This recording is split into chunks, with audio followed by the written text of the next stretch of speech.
Здравствуйте, меня зовут Оксана, я консультант фирмы Новая Цифея. В этом видео я вам расскажу, как обновить классификатор предельной величины базы страховых взносов. Иногда бывает, что обновление становится некорректно и у вас не актуализируются суммы ограничений по страховым взносам. Что же делать?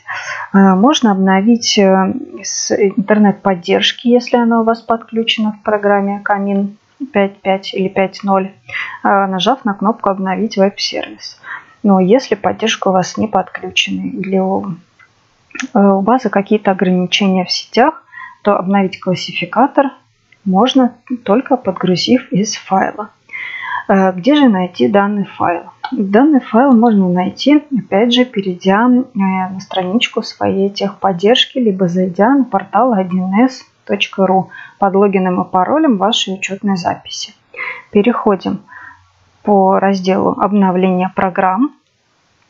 Вам открывается список программ для обновления, которые вам доступны. Вверху в меню виден раздел «Классификаторы». Переходим на него и попадаем в раздел с классификаторами, которые мы можем скачать.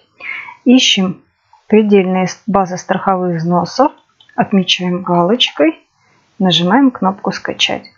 Буквально за секунду он скачивается.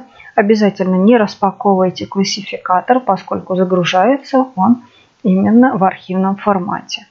Дальше мы возвращаемся обратно в программу Камин и нажимаем кнопочку «Загрузить из файла». Указываем путь к нашему классификатору, нажимаем «Открыть».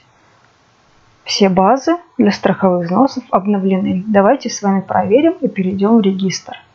Да, у нас имеются базы на 2020 год, значит, мы можем спокойно работать.